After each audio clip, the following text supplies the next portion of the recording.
আসসালামু আলাইকুম রহমতুল্লাহি ওয়া বারাকাতুহু। জাভেদ অনলাইন একাডেমির পক্ষ থেকে সকল শিক্ষার্থীদেরকে স্বাগতম। আজকে আমরা নবম দশম শ্রেণীর পদার্থবিজ্ঞান দ্বিতীয় অধ্যায় গতি নিয়ে আলোচনা করব। তো আমাদের এই গতি অধ্যায়টা পরীক্ষার জন্য খুবই ইম্পর্ট্যান্ট এবং প্রতি বছর এখান থেকে অঙ্ক আসে। তো চলো আমরা একটা বোর্ড কোশ্চেন সলভ করি। তো শিক্ষার্থী বন্ধুরা, আমরা এখন কুমিল্লা বোর্ড 26-এর একটি প্রশ্ন সমাধান করব। তো এখানে কুমিল্লা বোর্ড 26 একটি প্রশ্ন আসছে, আমরা একটু দেখি। এখানে সময় দেওয়া আছে। তো সময় দেওয়া আছে আমাদের 0 থেকে 20 গড় করে পার্থক্য, 0, 20, 40, 60, 80, তারপর আছে 100, 120। আর ব্যাক দেওয়া আছে 0 থেকে, তারপর 4, 8, 12, 12, তারপর 6, তারপর হচ্ছে আমার আবার 0। তাহলে এখানে এই অঙ্কটা করার ক্ষেত্রে আমরা কয়েকটা জিনিস খেয়াল করবো। সেটা হচ্ছে কি, আমরা জানি ব্যাক বৃদ্ধি হারকে ত্বরণ বলে। এখানে আমাদের স্টেজ কিন্তু খেয়াল করতে হবে। যেখানে দেখো ব্যাক বৃদ্ধি হার হচ্ছে কিনা, দেখো এখানে 0 থেকে 4 বাড়ছে, 4 থেকে 8 বাড়ছে, 8-এর পরে 12 এটাও বাড়ছে, কিন্তু 12 পর্যন্ত আর বাড়ে না। তাহলে বোঝা যাচ্ছে এই যে এইখান থেকে আমরা যদি খেয়াল করি, এখান থেকে একটা স্টেজ, এই 12 পর্যন্ত একটা স্টেজ, ঠিক আছে। আর 12-এর পরে আবার এই 12 পর্যন্ত একটা স্টেজ, তারপরে আবার যদি ধরি এই দুইটা একটা স্টেজ, আবার এখান থেকে এটা আরেকটা স্টেজ। তাহলে এইটুকু সময়, এইটুকু পর্যন্ত আমার যেহেতু ব্যাগ বাড়ছে, তাহলে এটা হচ্ছে সমবেগে আর সমতরণে, আর এটা হচ্ছে সমবেগে, আর এখান থেকে এই পর্যন্ত হচ্ছে মন্দনে। এখন আমরা প্রশ্ন বলেছে যে কি 1 মিনিট কয় সেকেন্ড, 1 মিনিট 20 সেকেন্ডে কতটুকু সময় দূরত্ব অতিক্রম করছে। তাহলে 1 মিনিট 20 সেকেন্ড আমি বলতে কি বুঝি, 80 সেকেন্ড বুঝি। 1 মিনিটে 60 সেকেন্ড আর 20 সেকেন্ড, এই মোট কত হলো 60 যোগ 20 কত সেকেন্ড হলো, 80 সেকেন্ড। 80 সেকেন্ডের ক্ষেত্রে আমার দুইটা স্টেজ, এই একটা স্টেজ এখানে সমতরণ, আর 60 থেকে 20 এখানে হচ্ছে আমার সমবেগ। তাহলে আমরা চলো অঙ্কটা সমাধান করি। তাহলে এখানে আমরা প্রথমে কি বলেছিলাম যে প্রথম 60 সেকেন্ডে গাড়িটি কিভাবে চলেছিল, সমতরণে চলেছিল। তাহলে আমাদের এখানে ইউ ছিল, আদি বেগ ছিল এখানে আমার 0 ms ইনভার্স 1। তারপরে আমাদের শেষ বেগ ছিল আমার এখানে 12 ms ইনভার্স 1। আর সময় আমার টি ইকুয়াল টু কত ছিল, 60 second, T equal to 60 second, ঠিক আছে। তাহলে আমার দূরত্ব S1 ইকুয়াল টু প্রশ্নবোধক। তাহলে যেহেতু ইউ আর বি এর মান দেওয়া আছে, তাহলে আমরা এই সূত্র লিখতে পারি, আমরা জানি S1 equal to u plus v divide by 2 into কত টি। তাহলে এখানে ইউর মান কত বলে তো শিক্ষার্থী বন্ধুরা, ইউর মান এখানে আমাদের 0, ভি এর মান হচ্ছে 12 ডিভাইড বাই 2 ইন্টু এখানে আমাদের আছে 60। তাহলে আমাদের কত, সেখানে 30 দুগুণে 60, 30 3 কত 36, অর্থাৎ 360 মিটার।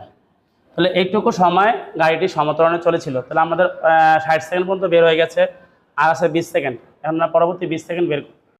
তো শিক্ষার্থী বন্ধুরা, এখানে গাড়িটি পরবর্তী 20 সেকেন্ডে গাড়িটি সমবেগে চলেছিল। তো সমবেগের ক্ষেত্রে আমার আদি বেগ শেষ বেগ সেম, যেহেতু এখানে শেষ বেগ 12 ছিল, এটাই থাকবে এখন। তাহলে 12 ms ইনভার্স 1। আর সময় যেহেতু 60 থেকে 80, এখানে আমার হবে 20 সেকেন্ড, 80 মাইনাস 60 ইকুয়াল টু আমার এখানে 20 সেকেন্ড। আর শেষ এখানে S ইকুয়াল টু প্রশ্নবোধক। তো সমবেগের সূত্র আমার কাছে একটাই আছে, সেটা হচ্ছে S2 equal to v t, S2 equal to এখানে ভিটি। তাহলে এখানে ভি এর মান পেয়েছি 12, আর ইন্টু আমার সময় পেয়েছি 20 সেকেন্ড। তাহলে 12 দুগুণে 24 ইকুয়াল টু 240 এত মিটার। তাহলে গাড়িটি পরবর্তী 20 সেকেন্ডে আমার কত মিটার দূরত্ব অতিক্রম করছে, 240 মিটার। এখানে ভি এর মান 12, টি এর মান পার্থক্য করে 20 পেয়েছি। তাহলে 12 ইন্টু 20 ইকুয়াল টু 240 সেকেন্ড। সুতরাং 80 সেকেন্ড বা কত, 80 সেকেন্ডে কয় মিনিট হয়, 1 মিনিট 20 সেকেন্ডে।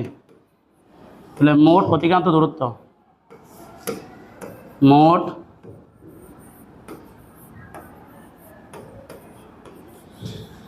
অতিক্রান্ত দূরত্ব। তাহলে এর সমান কি আসতেছে আমার, S1 প্লাস কি S2। তাহলে S1 এর মান পেয়েছি আমরা 360 যোগ S2 এর মান পেয়েছি আমরা 240। তাহলে যোগ করলে কত হয়, 600 মিটার। তাহলে এই ছিল আমাদের গ।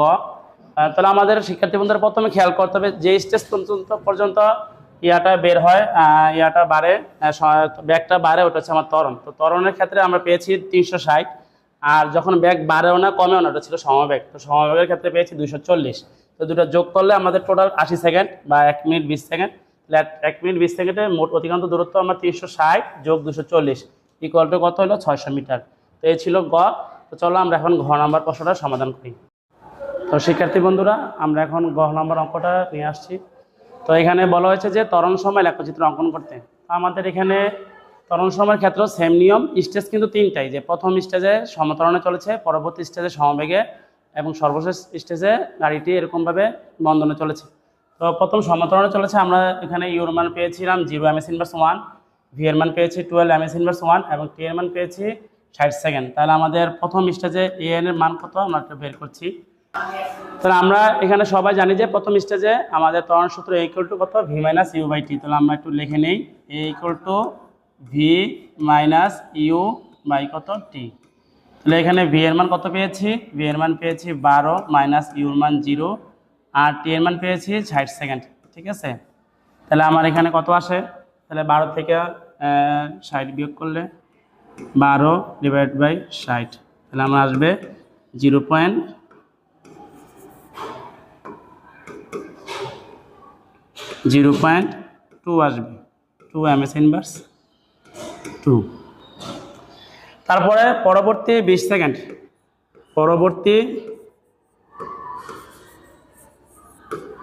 পরবর্তী 20 সেকেন্ড আমার গাড়িটি কীভাবে চলেছে? সমবেগে চলেছে। আর সমবেগে চললে আমরা জানি ব্যাগের কি হয় না, গাড়িটি সমবেগে চলায়, সমবেগে চলায় আমার ত্বরণ কি হবে? ত্বরণ A2 সমান 0 ms/2 হবে। কেন বলো তো শিক্ষার্থী বন্ধুরা?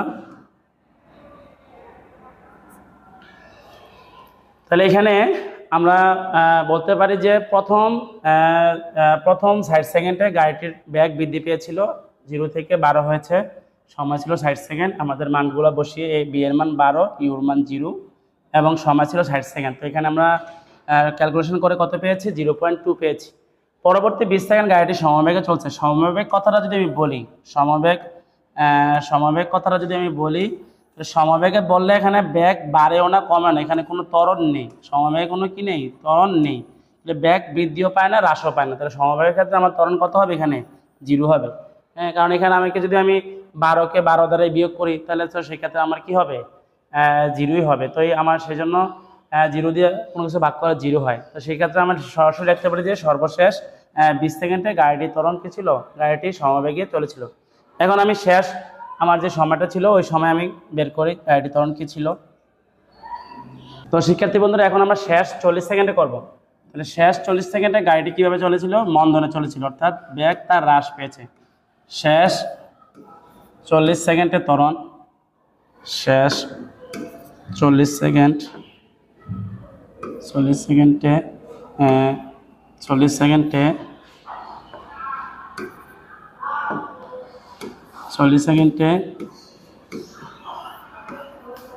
গাড়িটি মন্দনে চলে,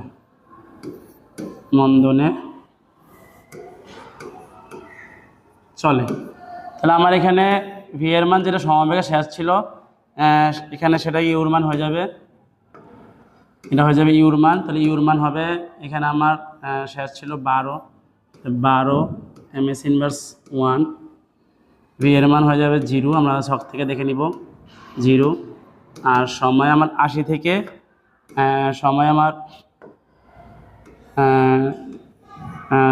আমার টি ইকুয়াল টু 80 থেকে 120। তাহলে এখানে আমার হতেছে 40 সেকেন্ড, 120 থেকে 80 বাদ দিলে 40 সেকেন্ড।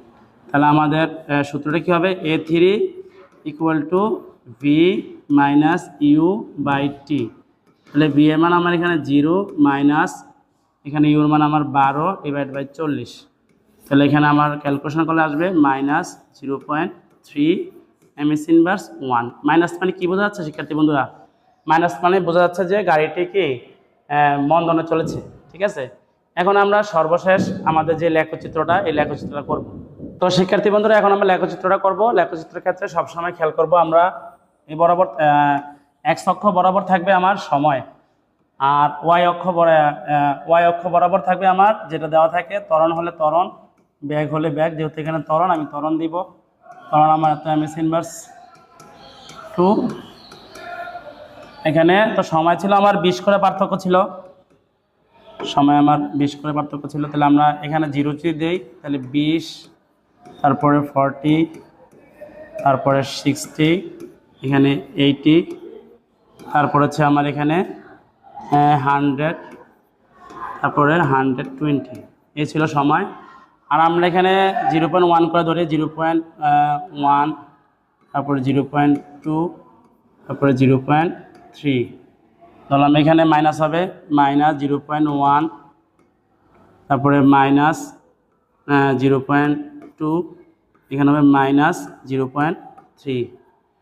তাহলে আমরা এখন দেখো, আমরা যদি বলি ত্বরণ, তাহলে প্রথম কত সেকেন্ড? 60 সেকেন্ড। প্রথম 60 সেকেন্ড গাড়িটি সমত্বরণে চলেছিল। তাহলে প্রথম 60 সেকেন্ড আমার এই পর্যন্ত আমরা তখন মান পেয়েছিলাম 0.2 পেয়েছিলাম, 0.2। তাহলে এখানে এই যাবে 60 সেকেন্ডের মতো যাবে। যাওয়ার পরে পরবর্তী 20 সেকেন্ড অর্থাৎ 60 থেকে 80 গাড়িটির ব্যাগ বাড়েওনি কমেনি, এটা ছিল সমবেগ। তো সমবেগে হলে আমার এখানে 0 বরাবরই থাকবে, এখানে ব্যাগ বাড়েওনি কমেওনি। পরবর্তী এবং সর্বশেষ যে ধাপটা, ওই ধাপে আমাদের ছিল গাড়িটা চলেছিল মন্দনে। তাহলে মন্দনে চললে এখানে কি হবে? মাইনাস ছিল মান, -0.3। তাহলে মাইনাসে চলে যায়, এই মাইনাস বরাবর আমি যদি ধরি, এখানে এই বরাবর আসবে -0.3। তাহলে এই ছিল গাড়িটার ত্বরণ। আমার মন্দন ছিল এখানে ছিল সমবেগ, এই জায়গাটা ছিল সমবেগ, আর এখানে ছিল সমত্বরণ, এখানে সমবেগ, এখানে হচ্ছে মন্দন। তাহলে এই গাড়িটা 3টা স্টেজ পার করছে। তাহলে আমরা নিচে কি লিখবো? যে চিত্র, ত্বরণ, সময়, লেখচিত্র। ত্বরণ, সময়, লেখচিত্র। তাহলে আশা করি তোমরা সবাই অঙ্কটা বুঝেছো, যে যখন ত্বরণ হবে তখন প্লাস, আর যদি সমবেগ হয় তাহলে 0 হবে, আর মন্দনের ক্ষেত্রে মাইনাস। আমরা ওই মান বরাবর বসিয়ে দিব। তাহলে এই ছিল আমাদের আজকের কুমিল্লা বোর্ড 26-এর প্রশ্ন সমাধান। আশা করি সবাই বুঝতে পেরেছো।